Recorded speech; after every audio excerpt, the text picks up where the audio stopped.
Hawak na ng mga otoridad ang mga sospek na sangkot sa krimen sa pagpatay ng isang Chinese national na businessman.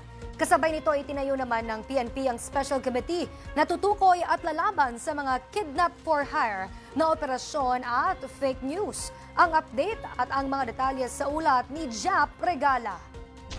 Nasa kustudiya na ng Philippine National Police ang tatlong sospek na sangkot sa pagkidnap at pagpaslang sa Filipino-Chinese na negosyanteng si Anson Ke o kilala rin bilang Anson Tan at sa kanyang driver na si Armani Pabilio.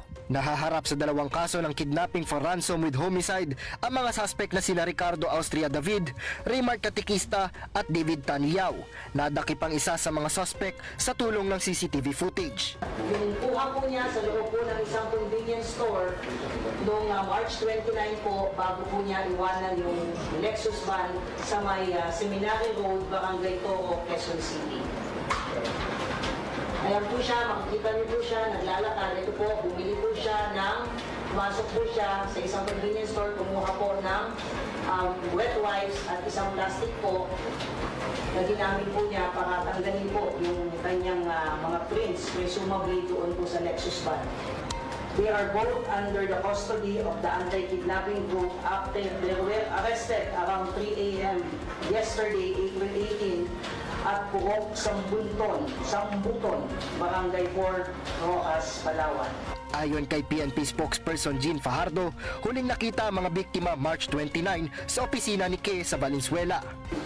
CCTV footages showed the victim, Anson Tan, leaving his office in Valenzuela City on board his black Lexus, driven by victim Armani Pabilio, heading towards a known destination. Kinabukasan, nakatanggap ng ransom demand ang pamilya ni Ke, kaya naman agaran silang lumapit sa PNP Anti-Kidnapping Group.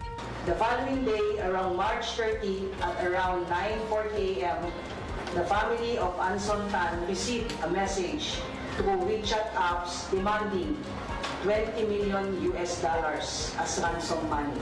Batay sa investigasyon, dinala ang mga biktima sa Barangay Langka, May Kawayan sa Bulacan kung saan sila pinaslang. Sa kabila ng lahat ng negosasyon, natagpuan pa ring patay ang mga biktima nitong Abril 9 sa Barangay Macabud, Rodriguez, Rizal. Through the meticulous investigation and collaboration, we discovered that this crime had been planned months in advance, starting as early as January this year. Mariin namang itinanggi ng abogado ng pamilya ni Tan na si Attorney Christopher Kit Belmonte na may kaugnayan nito sa Philippine Offshore Gaming Operators o POGO. Pinasinungalingan nito ang mga aligasyong sangkot ito sa mga transaksyon ng POGO. Ayon sa PNP, may dalawa pang Chinese nationals na mastermind sa krimen na pinaghahanap pa. Mariin namang pinabulaanan ng PNP ang mga kumakalat na fake news sa social media kaugnay sa kidnapping.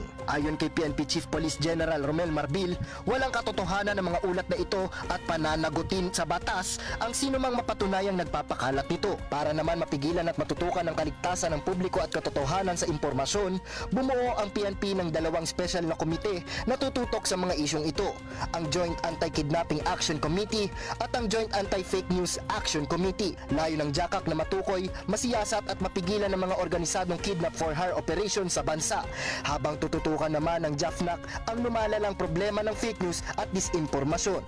Ayon kay Marbil, ito ang kontribusyon ng PNP sa bagong Pilipinas para tugunan ang mga banta sa publiko at matiyak na mangingibabaw ang batas at katotohanan. Para sa totoong balita sa bagong Pilipinas, Jap Regala, Congress News.